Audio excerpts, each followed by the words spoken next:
قرآن مجید کی چند آیات کریمہ جو میں نے تلاوت کی ہیں،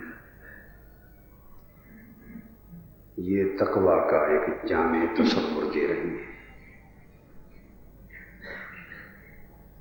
اور تقویٰ والے لوگ کون ہیں؟ اس میں شک نہیں کہ رمضان المبارک کے روزے اللہ رب العزت نے اس لیے ہم پہ فرض فرمائے کہ ان کے ذریعے سے ہمیں تقویٰ نصیب ہو۔ یاد رکھیں کہ ہر عبادت کا ایک خاص مقصد ہوتا ہے، اور علاوہ اس مقصد کے بہت سے دیگر مقاصد از خود پورے ہو جاتے ہیں۔ ایک مقصد خاص ہوتا ہے جس کے لیے اس عبادت کو مقرر کیا جاتا ہے، اور اس کے علاوہ بہت سے مقاصد اس عبادت کے ذریعے پورے ہو جاتے ہیں۔ جیسے آپ ایک فیکٹری لگاتے ہیں اور اس فیکٹری سے کوئی خاص کیمیکل تیار کرتے ہیں، یا کوئی بھی خاص پروڈکٹ تیار کرتے ہیں، یا شوگر مل لگاتے ہیں، چینی تیار کرتے ہیں، تو اس مل کے لگانے کا بنیادی مقصد چینی بنانا ہے، کیا؟ شوگر تیار کرنا ہے۔ مگر اس شوگر کو حاصل کرنے کے ساتھ ساتھ اس کے پروسیس میں کئی چیزیں بائی پروڈکٹس کے طور پہ مل جاتی، کئی کیمیکلز تیار ہو جاتے۔ اگر بطریق احسن اس کام کو کیا جائے تو نہ صرف بنیادی مقصد پورا ہوتا ہے بلکہ ساتھ ذیلی مقاصد بھی پورے ہو جاتے۔ عبادت بھی، ہر عبادت کا ایک خاص مقصد ہے اور کچھ اس کے ذیلی مقاصد ہیں، اور پھر اس کی عمومی برکات ہیں، خیرات ہیں، اور انوار و تجلیات ہیں اور فیوضات۔ ہر عبادت اگر صدق سے کی جائے، اخلاص سے کی جائے اور کامل طاعت کے ساتھ اور توجہ اور یکسوئی کے ساتھ کی جائے تو اس سے سب سے بڑی بات تو یہ ہے کہ اس سے نور پیدا ہوتا ہے۔ بتائیے کیا؟ نور پیدا ہوتا ہے۔ اور جب نور پیدا ہوتا ہے تو صاف ظاہر ہے وہ اندر کے اندھیرے کو ختم کرتا ہے۔ جب نور اندر آئے گا تو اندھیرا ختم ہوگا۔ یہاں تک کہ اگر آپ رزق کے حلال کھائیں، باوضو ہو کر کھانا کھائیں اور حلال کا لقمہ کھائیں اور اس کو حلال کا رزق سمجھ کر حلال کما کر اور حلال سنت طریقے کے مطابق کھائیں تو اس روٹی سالن کے کھانے سے بھی اندر نور پیدا ہوتا ہے،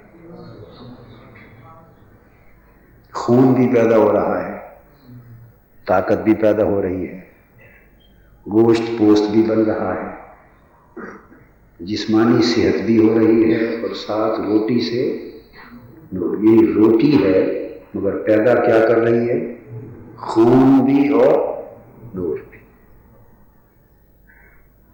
یہ اللہ کے دین کی برکتیں ہیں۔ اگر ہم نے از خود ان برکتوں سے کنارہ کشی کر کے ایک طرف ہو گئے ہیں اور خود کو محروم کر لیا ہے، تو اس طرح ہر نیک عمل سے ایک نور پیدا ہوتا ہے اور ہر نیک عمل سے ایک خاص مقصد پورا ہوتا ہے اور ہر ایک نیک عمل سے کچھ برکتیں نصیب ہوتی ہیں۔ نماز جب پڑھتے ہیں تو نماز سے اللہ کا قرب نصیب ہوتا ہے۔ کیا؟ اللہ کا قرب نصیب ہوتا ہے اور اس کا فضل اور اس کی رضا نصیب ہوتی ہے۔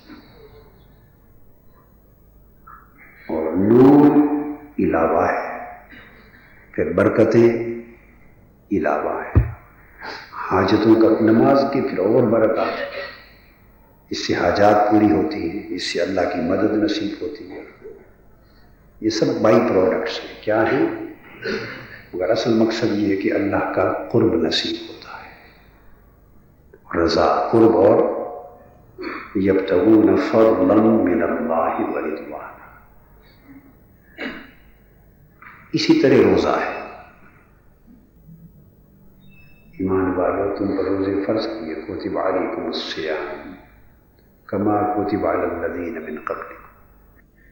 روزے کے لیے بھی اللہ تعالیٰ نے فرمایا لعلکم تتقون، روزے فرض کیے پہلوں کی طرح تاکہ تم متقی بن جاؤ۔ تو روزوں سے کیا حاصل ہوتا ہے؟ بولیے، تقوی، بشرطے کہ روزوں کو حصول تقوی کا ذریعہ سمجھ کر اور حصول تقوی کا ذریعہ بنا کر رکھا جائے۔ اگر محض رسم پوری کرنی ہو سحری اور افطاری کی تو فرض تو ادا ہوگا مگر تقوی نصیب نہیں ہوگا۔ تو انسان اس کے ذریعے سے متقی بنتا ہے۔ اب آج یہ بتانا چاہتا ہوں کہ متقی کون ہوتا ہے؟ متقی، ہم لوگ یہ سمجھتے ہیں کہ کسی ایک کام میں کوئی شخص آگے بڑھ جائے تو وہ متقی ہو گیا، اللہ اللہ بہت کرے متقی ہو گیا، یہ صرف رزق حلال کما لے یا نماز پڑھ لے یا حج روزہ زکوٰۃ کے فرائض ادا کر لے،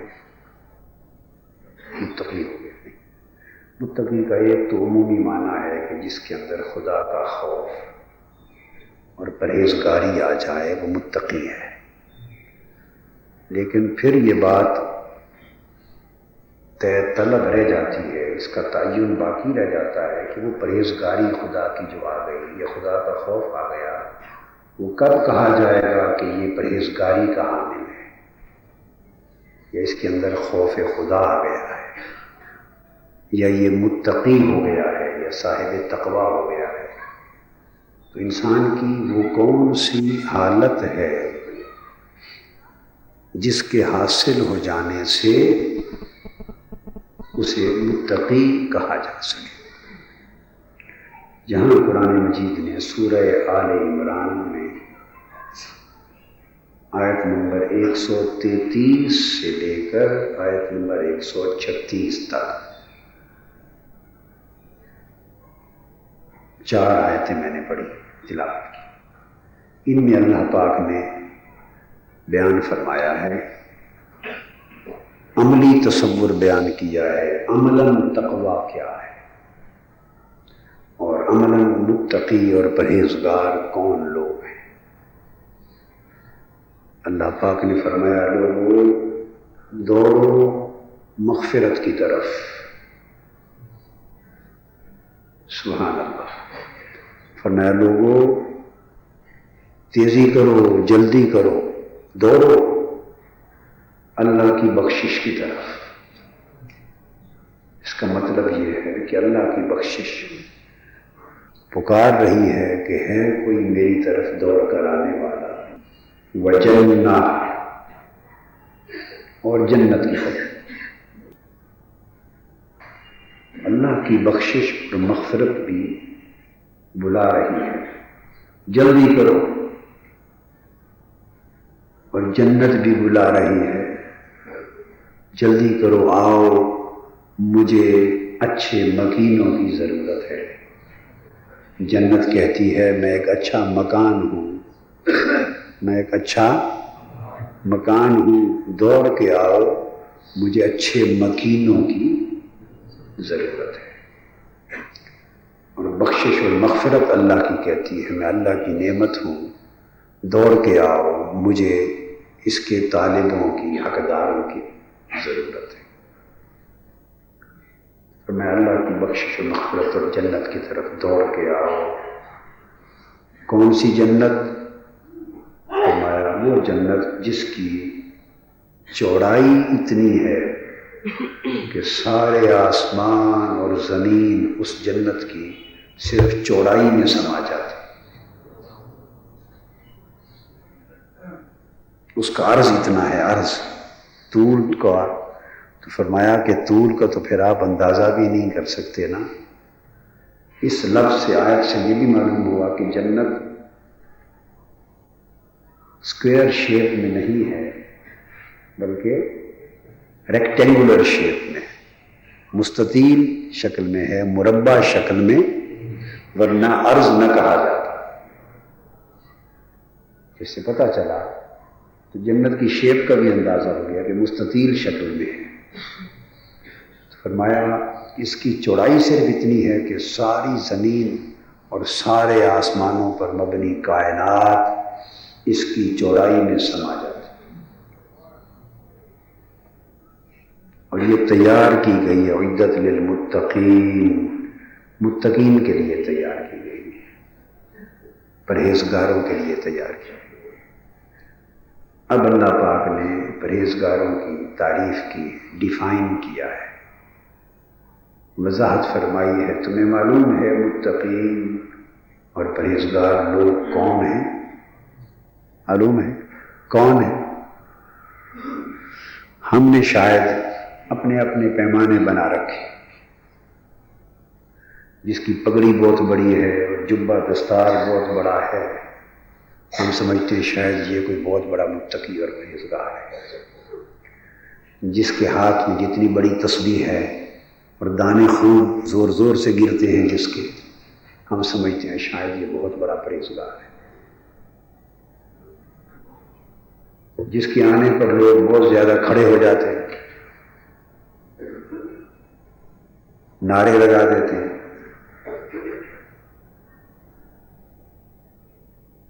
مختلف اپنے جوش جذبے کا اظہار کر لیں، جیسے آپ کرتے رہتے ہیں، دیکھنے والا کو سمجھے گا کوئی بڑا پرہیزگار آ گیا ہے، کوئی کسی کا بڑا قائد ہے، کوئی لیڈر ہے، کوئی پیر مرشد ہے، کوئی عالم ہے، کوئی کچھ ہے، کوئی کچھ ہے، اور ہر ایک نے اپنے اپنے حلقے اور اپنا ایک نظام بنا رکھا ہے، اور ہاتھ پاؤں چومے جاتے ہیں اور دم کروائے جاتے ہیں، دم ہوتے ہیں، ہم سمجھتے ہیں دم کرتا ہے، لوگ آتے ہیں دعائیں کرواتے ہیں تو کوئی بڑا متقی پرہیزگار ہے۔ ان میں سے کسی چیز میں کوئی پرہیزگاری نہیں رکھی، اس کے لباس میں، اس کے جبے میں اندر کیا ہے، ان چیزوں میں کوئی پرہیزگاری نہیں ہے۔ پرہیزگاری اور تقویٰ کیا ہے؟ اللہ پاک نے فرمایا، سن لو، الذین ينفقون فی السراء والضراء، پرہیزگاروں کی تعریف سن لو۔ اللہ پاک نے فرمایا کہ ان پرہیزگار وہ لوگ ہیں جن کے اندر چند شرائط پائی جائیں۔ کیا؟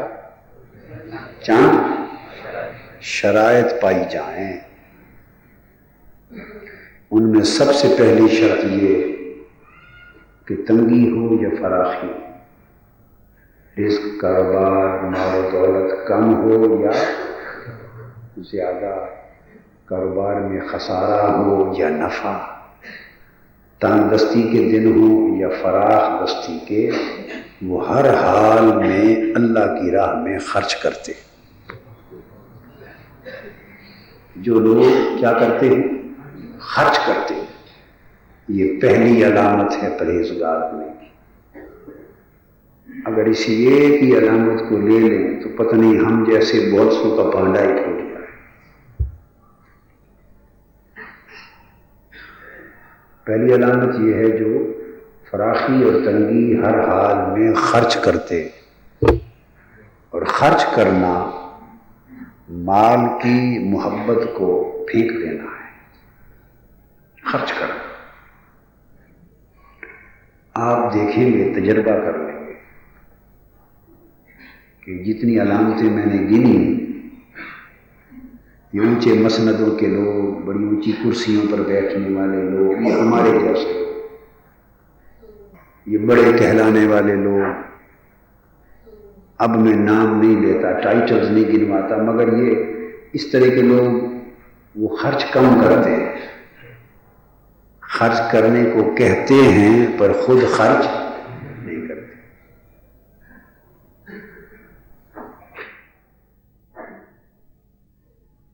وہ کہتے ہیں خرچ کیا کرو، صدقہ خیرات کرو، اللہ کی راہ میں دو، اس کے اجر بتاتے ہیں، اس کی جنتیں بتاتے ہیں، اس کے درجے بتاتے ہیں، حدیثیں سناتے ہیں، اور خرچ کرواتے ہیں، جی کھول کھول کر کرواتے ہیں، اور دعائیں دیتے ہیں خرچ کرنے والوں کو۔ مگر جب اپنا حساب پوچھو کہ آپ نے کتنا خرچ کیا ہے اللہ کی راہ میں، تو کہتے ہیں ہمارے پاس ہے ہی کچھ نہیں، ہم تو فقیر لوگ ہیں، کہاں سے خرچ کریں، ہم تو فقیر لوگ ہیں، مشکل سے گزارا ہوتا ہے، کہاں سے خرچ کریں۔ اللہ پاک نے اسی ڈھونگ کا پردہ چاک کر دیا ہے، فرما کر الذین ينفقون فی السراء والضراء، فقیری ہو یا امیری خرچ کرتے ہیں۔ کیا؟ فقیری ہو یا امیری خرچ کرتے ہیں، تنگی ہو یا فراخی خرچ کرتے۔ ان کے خرچ کرنے کے عمل میں فرق نہیں پڑتا، کوانٹٹی کم ہوتی رہتی ہے، 100 ہوگا تو 100 میں سے خرچ کریں گے، 10 ہو گئے تو 10 میں سے خرچ کریں گے، 1000 ہوگا تو 1000 کے حساب سے کریں گے، 1,00,000 ہوگا تو 1,00,000 کے حساب سے خرچ کریں گے۔ خرچ کرتے۔ ابھی گزشتہ رات کی بات ہے، میں بخار میں بیڈ پر لیٹا تھا، بچے میرے پاس بیٹھے، زکوٰۃ کی ادائیگی کا حساب کمپلیٹ کیا کہ رمضان المبارک ہے، ہم اس میں زکوٰۃ دیتے ہیں۔ جب حساب کمپلیٹ کیا تو جو زکوٰۃ ہمارے اوپر واجب الادا بنی، جو ہم دیں گے، جب اس کا حساب مکمل ہوا تو میں کوئی آدھ گھنٹہ سوچتا رہا کہ یہ زکوٰۃ ہے جو میرے جیسے آدمی پر واجب الادا ہے، اور پھر میری نظر خدا جانے دائیں سے بائیں کدھر کدھر گھومنے لگ گئی آدھ گھنٹہ، اور میں نے اس نتیجے پر پہنچا کہ اگر اس طریق پر جو زکوٰۃ میں نے کیلکولیٹ کی، جو عین شریعت اور قرآن و سنت کی روح پر مبنی طریق، دھوکے بازی، ہیلے بہانے، بچ بچاؤ کا طریقہ نہیں، روح پر مبنی، میں نے سوچا کہ اگر ہر شخص جس پر زکوٰۃ بنتی ہے اگر وہ کاملاً اللہ رسول کے حکم کی عین روح کے مطابق زکوٰۃ دے دے تو سارے پاکستان میں کوئی ٹیکس لگانے کی بھی ضرورت نہیں، سچ ہے، ٹیکس لگانے کی بھی ضرورت، صرف اللہ کے دیے ہوئے ایک نظام زکوٰۃ سے پورے ملک کی غربت ختم ہو جائے۔ لیکن ہم زکوٰۃ کے نام پر بھی اللہ سے دھوکہ کرتے ہیں، اللہ سے دھوکہ کرتے ہیں۔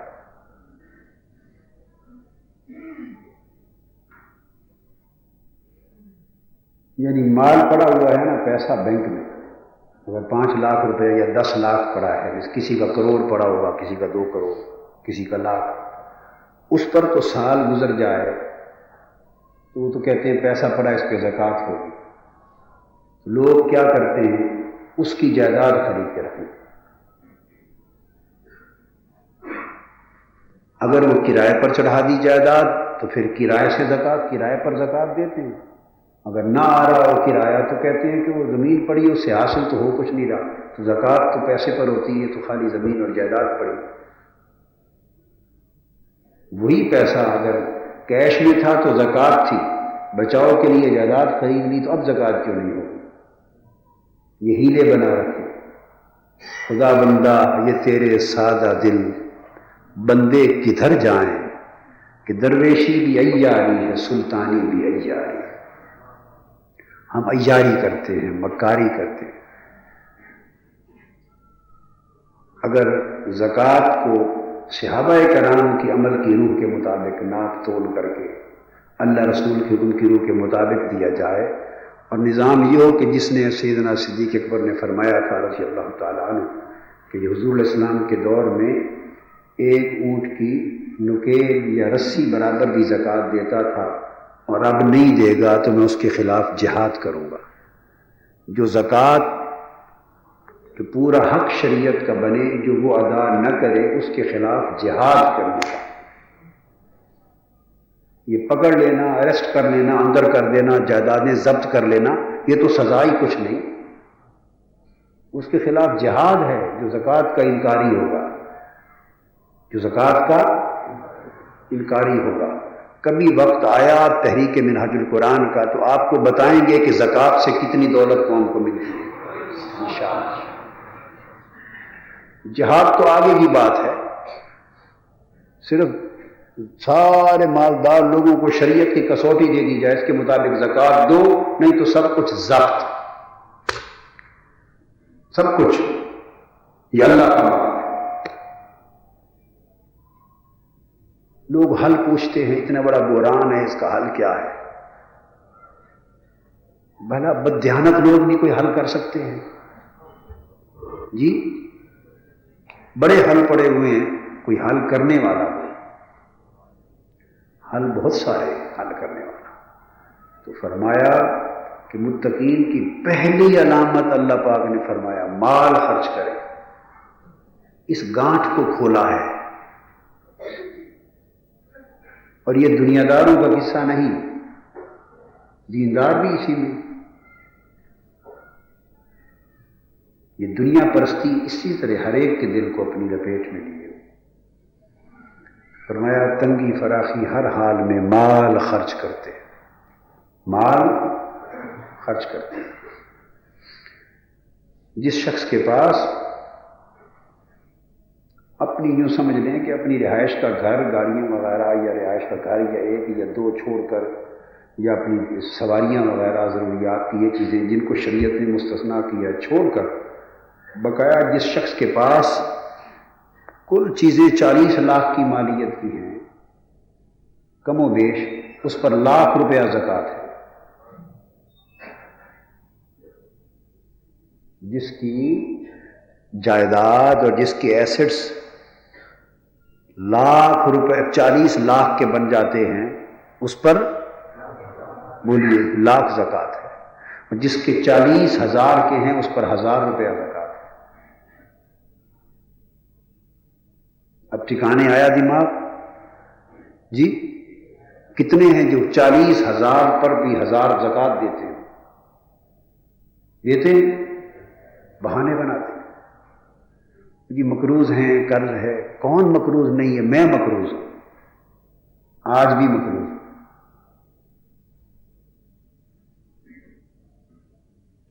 90% لوگ مقروض ہوتے رہتے ہیں. کیا ہوتا ہے؟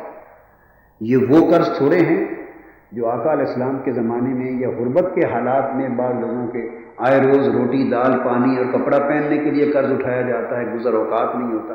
یہ وہ قرض تھوڑا ہوتا ہے. تو کسی نے ایک مکان خرید لیا، قرض چڑھ گیا تو یہ کیا ہوگا؟ اس کو قرض تصور کیا جائے؟ نہ خریدتا مکان، رہ نہیں رہا تھا ایک جگہ. کاروبار بنایا اس نے، اس کے لیے قرض لے لیا تو نہ کرتا. وہ کون سا قرض ہے؟ یہ کوئی مشکل وقت کا قرض نہیں ہے کہ اس کو مقروض کا پریویلیج ملے. ہم بہانے تلاشتے.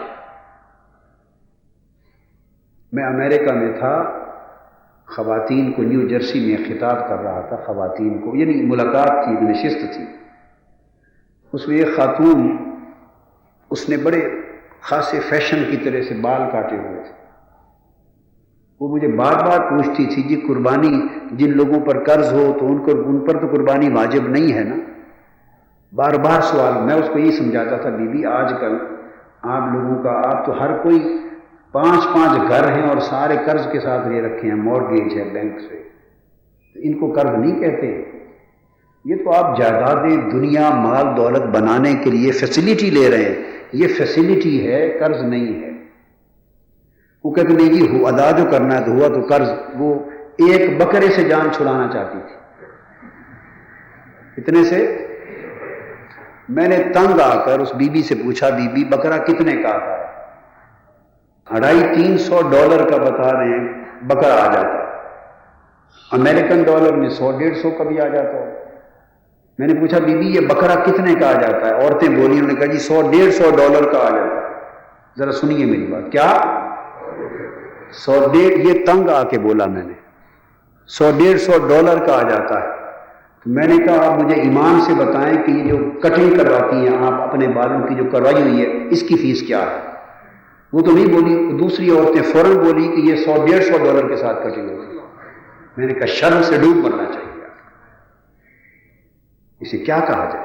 اس حد تک لادینیت اور بے حیائی ہے. اپنے فیشن کے بال کٹوانے کے لیے $100-150 مل جاتے ہیں. اللہ کے نام پہ قربانی دینے کے لیے $150 کے لیے ہیلے تلاش کیے جا رہے ہیں جی مقروض ہیں. کٹنگ کے لیے قرض نظر نہیں آتے. قوم اس طرح بے ضمیر ہو رہی ہے. مختلف شکلوں میں ہم نے یہ چیزیں اپنی زندگی میں رائج کر لی. جب اللہ کا حساب کیا جائے تو اسے کھلے دل سے کیا کرنا چاہیے.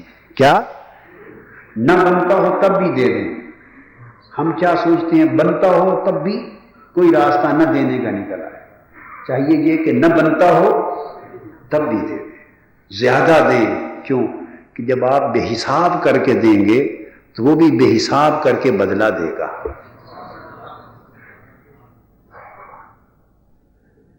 ان اللہ یرزق من یشاء بغیر حساب. وہ تو بغیر حساب کے دینے والا ہے، بغیر حساب کے دینے والا. بندے کو چاہیے کہ اللہ کی راہ میں دیتے ہوئے سخی بنے، بخیل نہ بنے. کیا سخی بنے. اللہ پاک نے تقوی کی پہلی علامت اور پہلی شرط یہ قرار دی کہ مال خرچ کرے، تنگی میں بھی فراخی میں. پھر والکاظمین الغیظ، یہ مال کے بارے میں یہ کہہ رہا ہے اللہ پاک کہ ایسا آدمی متقی اور پرہیزگار ہے. تو ایک آدمی نرا بخیل ہو، نرا بخیل ہو، پیسے کو چومے، پیسے کی پوجا کرے، میں نے ایک شخص کو اپنی آنکھوں سے دیکھا، وہ سکہ ہوتا تھا نا جو روپے کا 8 آنے کا، رکھ کے اس کو سجدہ کر رہا تھا، اس کے ماتھے پر لگا۔ پاکستان کے اندر ایک مسلمان کو میں نے اپنی آنکھوں سے دیکھا، مجھے نہیں معلوم تھا یہ کیا قصہ ہے۔ میں نے کسی سے پوچھا یہ کیا؟ وہ کہتے ہیں کہ بس ان لوگوں کا، کئی لوگوں کا خیال ہے کہ صبح جب ایسا کر کے نکلیں تو کمائی زیادہ ہوگی، پیسے کو، دولت کو خدا بنا دیا۔ تو جو شخص بخیل ہے، پیسہ خرچ نہیں کرتا، تو ساری تسبیحاں کیا تسبیح پڑھتا پھرے۔ تسبیح کیا؟ بلے شاہ صاحب کیا کہتے ہیں؟ تسبیح پھری تے دل نہ پھریا، کی لینا تسبیح پڑھتے ہو۔ دل تو پیسے کا پجاری ہے، اوپر سے تسبیح چل رہے ہیں، وظیفے کو اللہ کا، کوئی لا الہ الا اللہ کا، کوئی اسماء الہیہ کا، یا حی یا قیوم کا، دل پیسے کا پجاری ہے۔ ان تسبیحوں سے کچھ نصیب نہیں ہوتا۔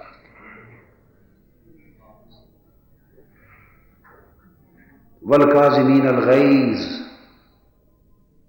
بلکہ بہت سے لوگ ہیں وہ وظیفے بھی مال دولت کے لیے کرتے ہیں۔ کوئی تسخیر قلوب کا وظیفہ کرتا ہے تاکہ لوگوں کے دل میری طرف پھر جائیں، کوئی تسخیر دنیا کا کرتا ہے تاکہ دنیا میری طرف راغب ہو جائے، کوئی مال و دولت کی کثرت کے لیے وظیفے کرتا ہے، چلے کرتے۔ تو تقوی ان چیزوں کی نفی کا نام ہے کہ دل پیسے کا پجاری نہ ہو، اس سے تقوی شروع ہوتا ہے۔ والکاظمین الغیظ، اور دوسرا فرمایا تقوی کی دوسری شرط یہ ہے کہ غصہ پی جاتے ہیں۔ بولیے کیا؟ غصہ۔ یہ نہیں فرمایا کہ غصہ ہوتا ہی نہیں ان میں، پیتا تو ان میں بھی ہوتا ہے، پیتا تو پرہیزگاروں میں بھی ہوتا ہے، غصہ تو آئے گا، لیکن ایک غصے میں بے قابو ہو جاتا ہے اور غصے میں مغلوب ہو جاتا ہے۔ اور متقی اور پرہیزگار کی پہچان یہ ہے کہ وہ غصے پر قابو پا لیتا ہے اور غصے کو پی جاتا ہے، ضبط کر لیتا ہے، غصے کو ضبط کر لیتا ہے۔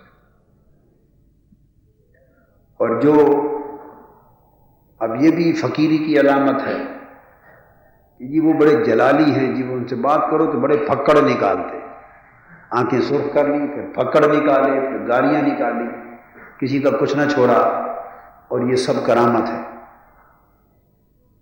یہ ولایت ہے، یہ بڑے جلالی ہیں۔ ہم نے جال سازی بنا رکھی جہالت کی وجہ سے، ہم نے جال سازی بنا رکھی۔ تو تقوی یہی ولایت ہے۔ کیا؟ اللہ پاک نے فرمایا ان اولیاءہ الا المتقون، اللہ کے ولی متقی لوگ ہوتے ہیں، اللہ کے ولی متقی لوگ ہوتے ہیں، سینگ نہیں لگے ہوئے ہوتے، کوئی 4 آنکھیں نہیں ہوتی، کوئی خاص حلیہ، خاص شکل حیات قضائیہ نہیں ہوتی، اللہ کے ولی متقی لوگ ہوتے ہیں۔ اور وہ تقویٰ کیا ہوتا ہے؟ رسمی نہیں، حقیقی تقویٰ ہوتا ہے۔ غصہ پی جاتے ہیں، اگر ان کو ذاتی طور پہ کوئی برا بھلا کہے، اس کا مطلب یہ نہیں کہ دین پر کوئی حملہ کرے تو تب بھی غصہ نہ آئے، وہ بے حمیتی ہے، دین کی حمیت اور غیرت میں اونچے ہوتے ہیں۔ اشداء علی الکفار، دین کی غیرت اور حمیت میں سرگرم رہتے ہیں، مگر ان کی ذات پر کوئی حملہ کرے تو سیدنا مولا علی شیر خدا کی طرح، جس کافر نے تھوک دیا تھا تو قتل کرنے لگے تھے، چھوڑ کے نیچے اتر آئے، فرمایا کہ میرے نفس کا غصہ شامل ہو گیا تھا، اب مارتا تو یہ قتل صرف اللہ کے لیے نہ ہوتا، میرے نفس کے لیے بھی ہوتا، چھوڑ دیا۔ غصہ پی جاتے ہیں، ضبط کر لیتے ہیں۔ تو غصے کو ضبط کرنے میں بڑا اجر ہے۔ بولیے یہ کام آپ سے نہیں ہوتا، یہ کام کہتی کیا کریں جی، بڑی کوشش کرنے لگے، غصہ بہت آتا ہے، کوشش کرنی چاہیے۔ اور غصے کو ضبط کرنے کے بڑے طریقے ہیں، نفسیاتی طریقے بھی ہیں، روحانی طریقے بھی ہیں، علاج موجود ہیں۔ مگر کرنا چاہیے اور ثبت کرنا چاہیے. سب سے بڑی بات بتاتا ہوں، جب غصہ آئے تو اس وقت کلام نہ کریں، بس. ایک نصیحت یاد رکھیں، کیا؟ جب غصہ آئے تو اس وقت بولیں. جب آپ کو تو پتہ چل جاتا ہے کہ نہیں کہ غصہ آ گیا، یہ نہیں، یہ بھی کسی کو بتانا پڑتا ہے، جی جناب عالی کو غصہ آ گیا ہے. وہ گیدڑ تھا، گیدڑ، اس نے کہا جب مجھے غصہ آ جائے تو میری دم کھڑی ہو جاتی ہے، آنکھیں سرخ ہو جاتی ہیں، وہ میری غصے کی علامت ہوتی ہے. اس وقت اگر شیر بھی ہو تو میں اس کو مار دوں گا جان سے. تو اچانک شیر آ گیا جنگل میں سامنے. گیدڑ صاحب جا رہے تھے، ساتھ دوست یار تھے. تو اس غریب کی نہ دم کھڑی ہوئی تھی نہ آنکھیں سرخ ہوئی تھی. اور یاروں نے اس کو چبا کے، پنجابی میں کہتے ہیں چبا کے مروا دیا، پنجابی کا جملہ. اس نے، گیدڑ نے پوچھا میری کیا پوزیشن ہے بتاؤ. انہوں نے کہا جی اس وقت جناب عالی کی دم کھڑی ہو چکی ہے، آنکھیں سرخ ہے. اس کا مطلب اس نے کہا اس کا مطلب ہے مجھے غصہ خوب آ گیا جی، بہت غصہ آ گیا. اس نے حملہ کر دیا، شیر نے اس کو چیر پھاڑ کے ٹکڑے. آخری سانس تھا گیدڑ صاحب کا، آخری سانس تھا. کسی نے پوچھا کہ کوئی وصیت آخر وقت میں کوئی کرنی ہو. اس نے کہا جی وصیت یہی ہے کہ مجھے، میری نہ دم کھڑی ہوئی تھی نہ آنکھیں سرخ ہوئی تھی، غصہ پورا نہیں آیا تھا، شریکوں نے مروا دیا. مطلب یہ کہ شریکوں سے بچیں، یہ جو چانے چوانے والے، یہ جو اکسانے والے ہوتے ہیں لوگ، کیا اکسانے والے، ابھارنے والے، اشتعال دلانے والے، اشتعال دلانے والے فتنہ گر لوگ ہوتے ہیں. جو شخص کسی دوسرے کو دوسرے کے خلاف بھڑکائے سمجھے شیطان ہے. سادہ بات. دو تین باتیں نصیحتیں یاد رکھ لیں. والکاظمین الغیظ کی ایک، جب غصہ آئے اس وقت کوئی کلام نہ کرے. غصے میں جو منہ سے نکلے گا اچھا نہیں ہوگا. کیا؟ غصہ آئے تو بالکل ہونٹ سینے بند خاموش ہو جائے. ایک بات، اگر کھڑے ہیں تو بیٹھ جائیں، اگر بیٹھے ہیں تو لیٹ جائیں غصے کے بعد. دو باتیں. تیسری، فوراً ٹھنڈا پانی کا گلاس منگوائیں، 3 بار درود شریف پڑھیں اور گلاس پئیں اور بیٹھ جائیں. اس وقت اٹھیں یا اس وقت بولے جب غصہ جا چکا. اب غصہ آپ کو تنگ تبڑا کرتا رہے گا، اندر غصہ آیا ہوا ہے، اوپر سوچ رہا ہے انہوں نے منع کر دیا بولنا نہیں، کبھی ادھر جا کبھی ادھر جا، جو کچھ بھی ہے. اگر کسی سے پھر بھی کنٹرول نہ ہو تو ایک تکیہ لے کے رکھ لیں، تکیہ روئی کا بھرا ہوا، اس کو مکے ماریں.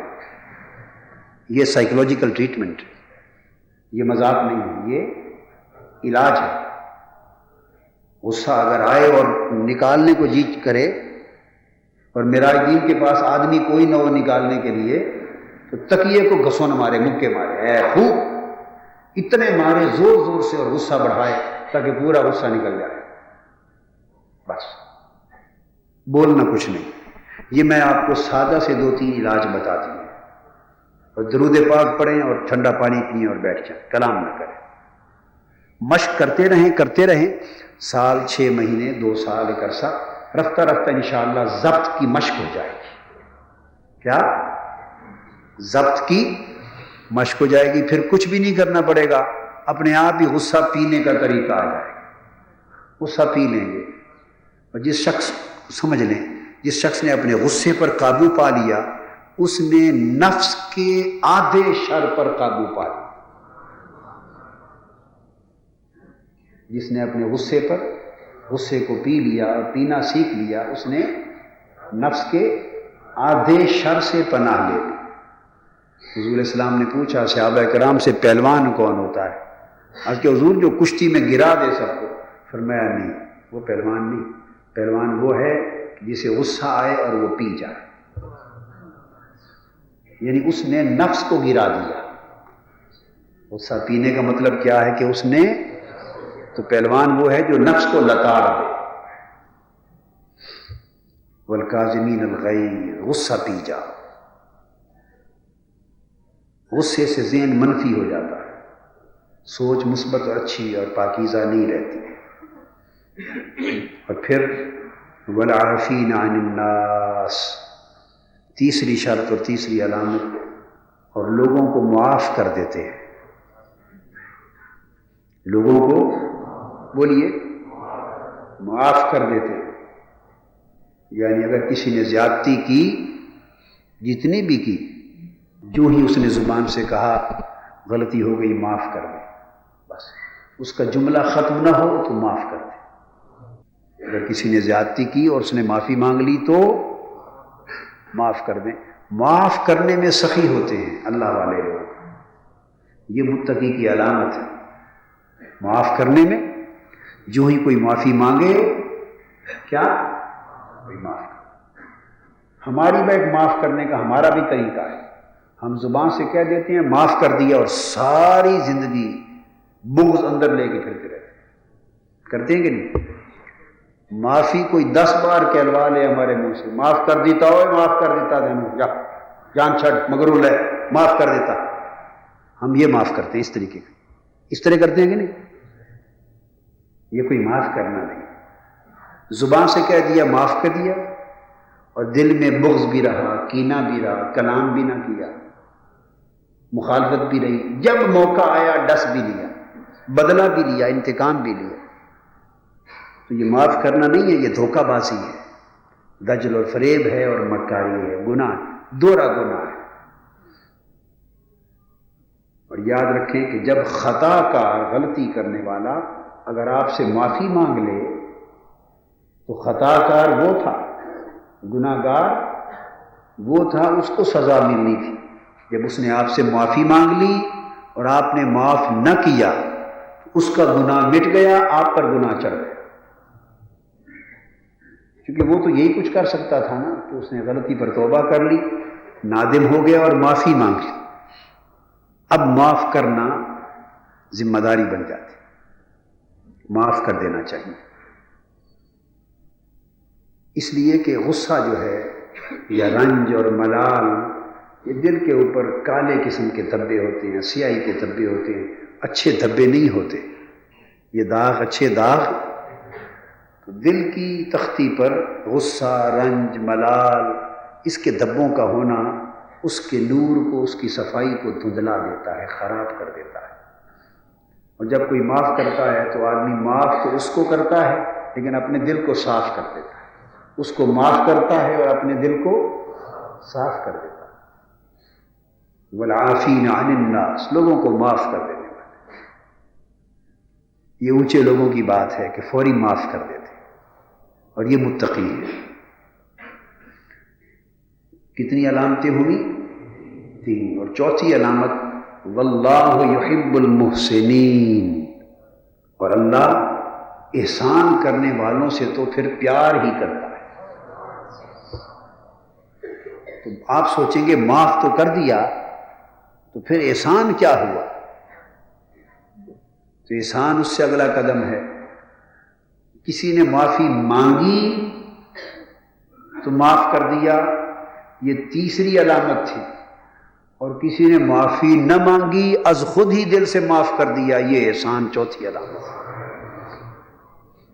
معافی مانگے بغیر ہی معاف کر دیا تو یہ احسان کا درجہ.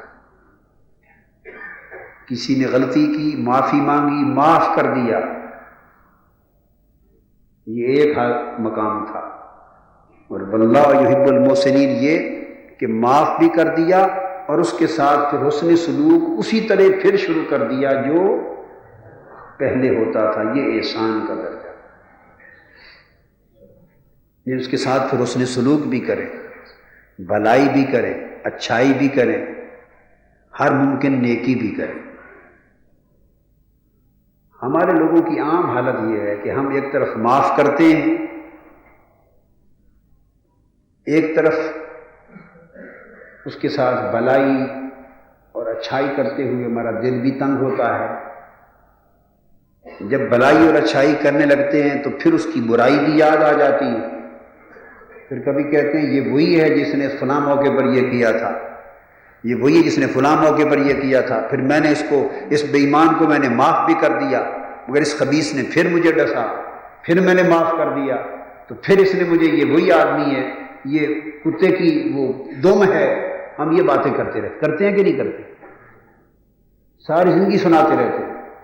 اللہ کے بندو، اگر یہی باتیں ساری زندگی کرنی ہے تو اس سے بڑا صاف مطلب نکلتا ہے کہ آپ نے تو معاف کیا ہی نہیں ہے۔ معاف کرنے کا مطلب ہے مٹا دینا۔ تو اگر یہ نقش بار بار آپ کو یاد آتے ہیں تو اس کا مطلب ہے لکھے ہوئے ہیں، اگر مٹ گئے ہوتے تو ان کا وجود ہی ختم ہو جاتا۔ اللہ تو ایسا نہیں کرتا۔ اللہ فرماتا ہے، حضور نے حدیث پاک میں فرمایا، التائب من الذنب کمن لا ذنب لہ، جس نے گناہ کیا اور توبہ کر لی، اللہ اس کو ایسا معاف کرتا ہے کہ اس نے گناہ کیا ہی کوئی نہیں تھا۔ تو معافی کا مطلب یہ ہے کمن لا ذنب لہ، جیسے اس نے گناہ کیا ہی نہیں تھا۔ تو اللہ پاک اس کو یہ نہیں فرماتا کہ تو نے تو یہ کیا تھا پھر میں نے معاف کیا، تو نے تو یہ کیا تھا یہ کیا تھا، یہ جو معاف کر دیا وہ مٹا دیا، اس کا دہرانا کیا؟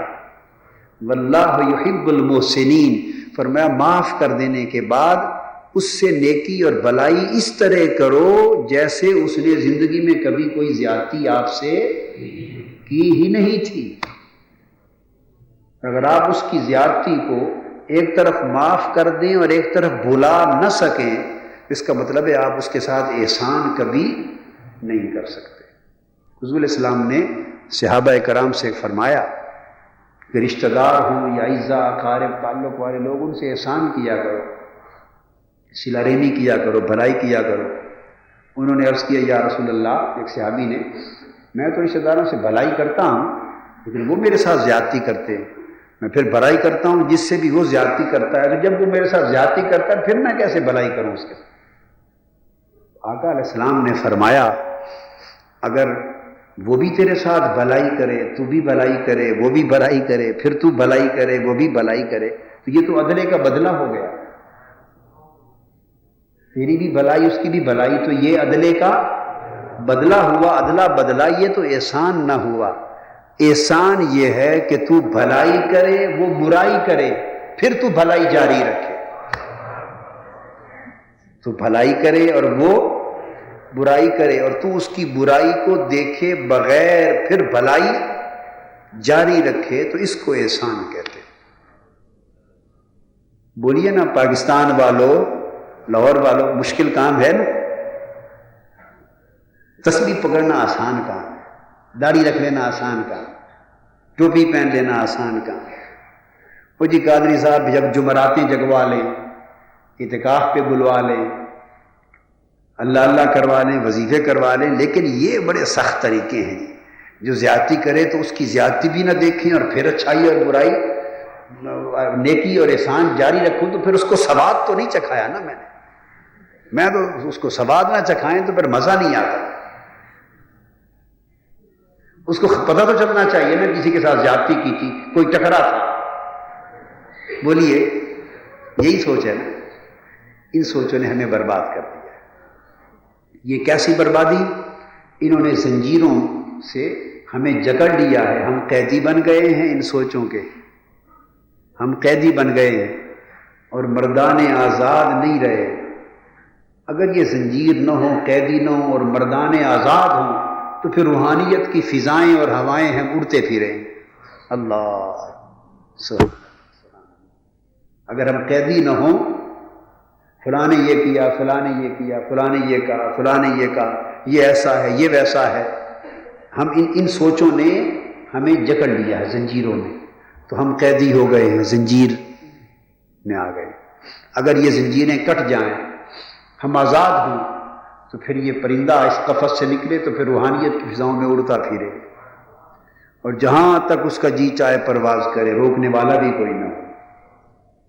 اللہ پاک نے فرمایا متقی وہ لوگ ہیں جو مال خرچ کرتے ہیں ہر حال میں، جو غصہ پی جاتے ہیں، جو لوگوں کو معاف کر دیتے ہیں اور احسان کرتے ہیں، کسی کی برائی نہیں دیکھتے، اپنی بھلائی کے عمل کو جاری رکھتے ہیں۔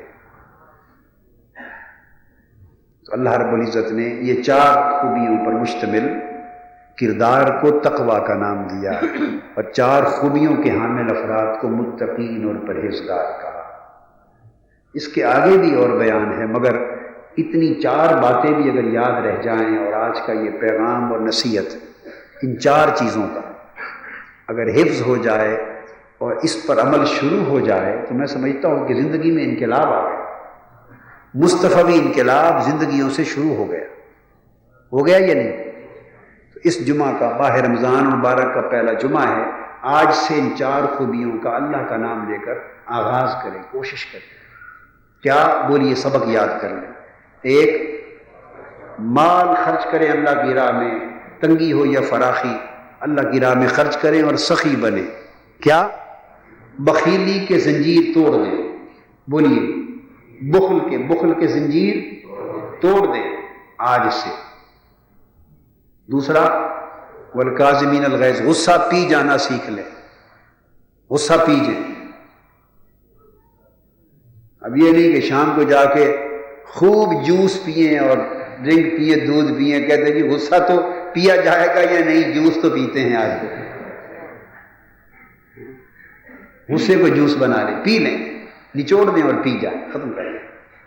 تیسرا، والعافین عن الناس، معاف کر دیں لوگوں کو، تاکہ دل جو ہے وہ رنج اور ملال اور کدورت کے میل کچیل سے پاک ہو جائے، کدورتوں سے پاک اور صاف ہو جائے. دل پر کدورت کی ہلکی سی آنچ بھی نہ ہو اور گرد میں. اس طرح معاف کریں. واللہ یحب المحسنین، اور ہر ایک سے بھلائی کرے. کوئی اچھائی کرے یا برائی کرے، آپ ہر ایک سے بھلائی کریں، احسان کریں. کیا؟ بولیے، احسان کریں.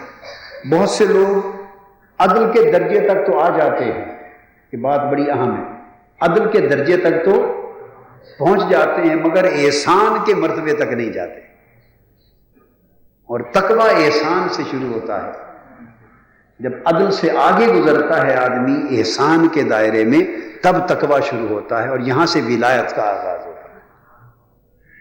تو ہر ایک سے احسان کرنا سیکھیں، بھلائی کرنا سیکھیں.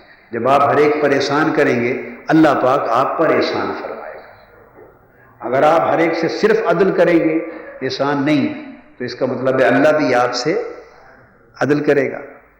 آپ عدل چاہتے ہیں، جب آپ دوسروں سے احسان کریں گے تو اللہ فرمائے گا جب یہ میرا بندہ دوسروں سے احسان کرتا ہے تو میں رب ہو کر اس سے احسان کیوں نہ کروں. تو اللہ احسان فرمائے گا. اللہ تبارک و تعالی ہمارے حال پر، سب کے حال پہ کرم فرمائے. وما علینا الا البلاغ. شیخ الاسلام ڈاکٹر محمد طاہر القادری کے آفیشیل یوٹیوب چینل کو سبسکرائب کریں اور بیل آئیکن کلک کریں.